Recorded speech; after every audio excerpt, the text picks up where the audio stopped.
Bonjour, nous voilà sur la chaîne de Hidabrut. Je suis contente de me retrouver avec vous en espérant vous partager des super conférences et des super moments. Aujourd'hui, j'ai décidé de vous parler de l'importance de la parole. Pourquoi l'importance de la parole? Hachem a créé le monde en 6 jours et il a créé avec la parole et il a détruit aussi avec la parole à l'époque de Noir avec le Maboul.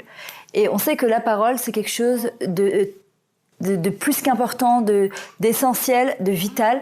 On sait qu'avec un mot gentil, on peut créer un monde. Avec un mot chas méchant, on peut aussi détruire le monde de quelqu'un, en commençant surtout par soi. On nous a souvent parlé de la shonara, et pourtant, malheureusement, ça ne nous empêche pas, surtout les femmes, on a reçu 9 mesures de parole, de parler de la shonara. En vrai, ce qui se passe, c'est qu'il faut arriver à comprendre qu'il y a aussi le lashon hatov. Aujourd'hui, on est dans une génération, on ne peut plus lutter avec sourmera, avec le mal, mais plutôt va'asetov, fais le bien. Le lashon hatov, en vrai, c'est le langage qui est positif. Je me souviens d'une fois, la Rabbin Timima Mizrahi, c'était à tous mes débuts, tout début, ça fait 12 ans, j'ai commencé les conférences, je t'ai parlé d'une de ces conférences, elle parlait justement de ça, elle disait « Vemaim lashon hatov », qu'est-ce qu'on va faire avec le lashon tov? Qu'Hachem va nous demander, je t'ai donné la parole, et qu'est-ce que tu en as fait? C'est pas seulement lutter pour ne pas mal parler d'une personne, c'est aussi comment je vais bien parler d'une personne. Les mots gentils que je vais dire à une personne. De quelle manière je vais pouvoir l'encourager.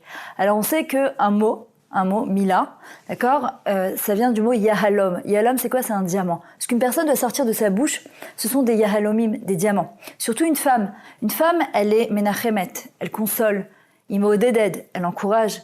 Elle fait des compliments, elle parle à son mari, elle réconforte ses enfants, elle réconforte aussi son mari de temps en temps, d'accord, elle prie. C'est-à-dire que, en vrai, comme David Amelach l'avait marqué dans les Télim, Va'ani Tfilati, c'est comment transformer toute sa bouche en tfila pour Akadosh Baruch Hu. Et on sait que quand on parle par exemple de Brit Mila, nous on a l'impression que on pense à la Brit Mila. Non, c'est l'alliance qui a été faite par la parole. Là, ce qu'on appelle la Ne'emanut, la fidélité par la parole. Quand je dis quelque chose à quelqu'un, un mot, c'est un mot. Si je promets à quelqu'un de ramener quelque chose, je dois le ramener en temps et en heure. Et si je ne peux pas, alors je suis tenue de lever le téléphone et de la prévenir en m'excusant, en me disant bon, c'est pas très grave, qu'est-ce qui va se passer?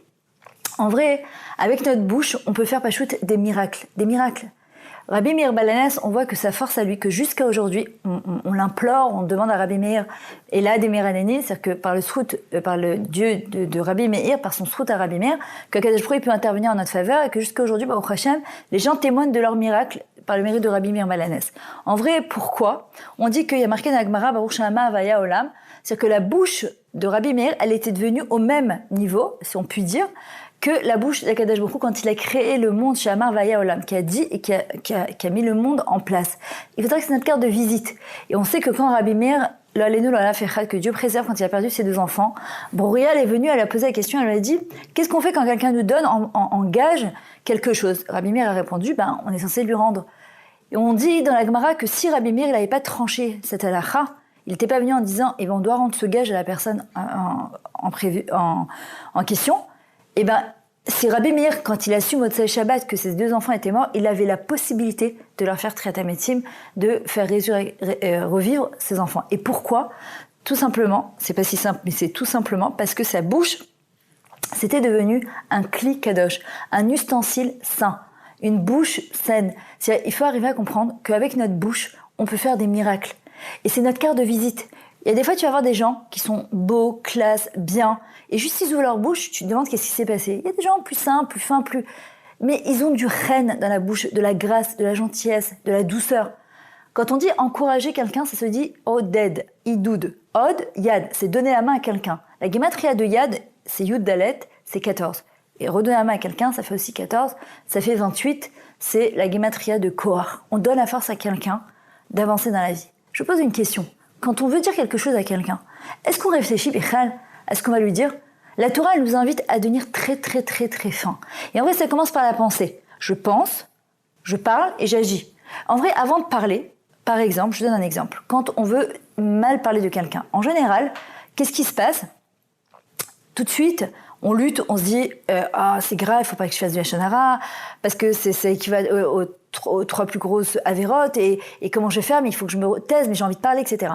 Mais d'abord, on doit arriver à comprendre où est la source de mon besoin de mal parler de cette personne-là, et en général, ça commence forcément par la marshava, par la pensée. C'est-à-dire, je dois me poser la question, qu'est-ce qui arrivait chez moi, cette fille-là? Comme il dit le Rav Pinkus, sa femme, il disait, on a tellement de choses à faire et tellement de choses à remplir dans ce monde. Qu'est-ce que j'ai besoin de parler de cette personne-là? Si j'ai besoin de parler de cette personne-là, c'est soit que je m'ennuie, soit qu'elle réveille quelque chose chez moi qui m'énerve. Peut-être qu'elle réussit plus que moi, peut-être qu'elle est plus belle que moi, elle est plus mince que moi, son mari est mieux que le mien, ou ses enfants, Chaz Hashem. Mais qu'est-ce qui se passe à ce moment-là? Je suis en train de faire une HVA, une comparaison. Et ça, c'est pas bon. Et ça, c'est pas bon. Maintenant, ça peut arriver. Mais justement, alors ça, Hachem, il est en train de me dire, voilà, c'est ce point précisément que tu dois travailler. À partir du moment où je comprends dans ma pensée qu'est-ce qui se passe, donc j'ai plus besoin de lutter avec ce Lachon Hara. Et une des choses qui va m'aider à lutter contre ça, c'est Lachon Hatov. C'est justement cette personne qui m'énerve, d'aller la voir et de lui dire quelque chose de gentil, un mot gentil, d'investir un petit peu plus dans cette personne. Maintenant, je vous pose la question. D'après vous, c'est sur qui la personne, ou c'est le plus grave de dire Lachon Hara? Bah, c'est sur nous. Parce qu'on oublie quelque part qu'on est une partie d'Akadosh Baruch Hu, on a une partie du divin.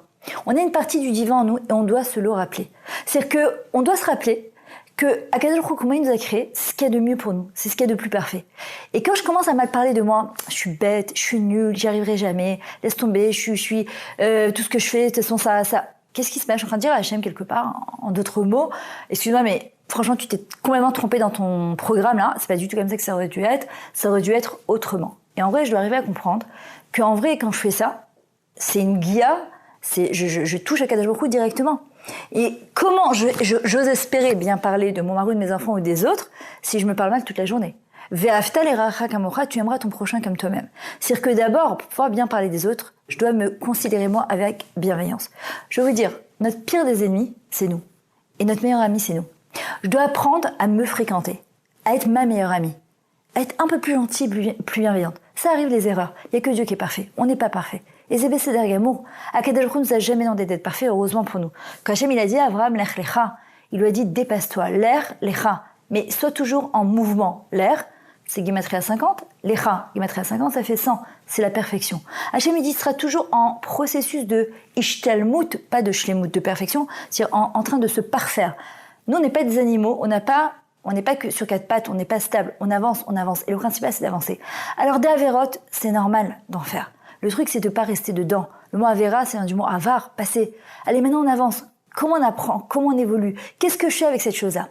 Et être un petit peu plus gentil avec soi. Maintenant, si je veux apprendre à écouter les autres gentiment, écouter les autres avec mon cœur, pas avec mes oreilles, entendre, décrypter derrière les lignes qu'est-ce que la personne a à me dire, je dois apprendre aussi à écouter ce que j'ai à l'intérieur de moi. Qu'est-ce qui se passe à l'intérieur de moi? Comment je me sens? Qu'est-ce que je ressens?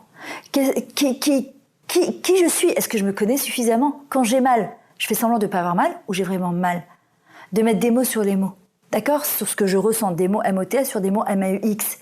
Quand je suis capable de m'écouter et ce qu'on appelle la Chil et Etzmi, me contenir, alors je peux entendre l'autre. Mais si je ne m'entends pas quand ça fait mal, je ne pourrais pas entendre. Je dirais, allez, ça va, c'est pas grave. Regardez, un enfant il tombe, on lui dit, ah, fouille à la table, allez, viens à la table. Allez, t'es un grand garçon, relève-toi. Mais c'est faux.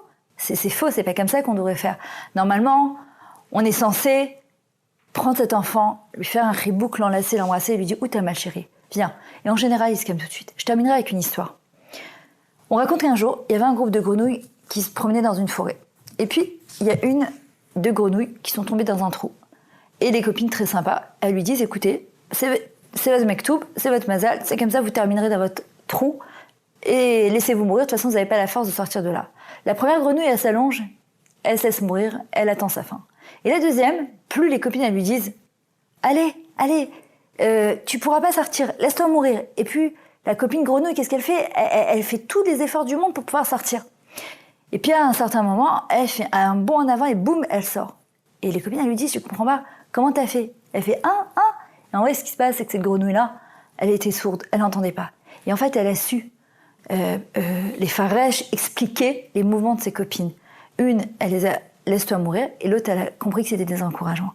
En vrai, on est libre de choisir nos mots, de ce qu'on laisse rentrer comme mots à l'intérieur de nous pour pouvoir avancer, qu'est-ce qui nous fait avancer ou qui nous fait reculer.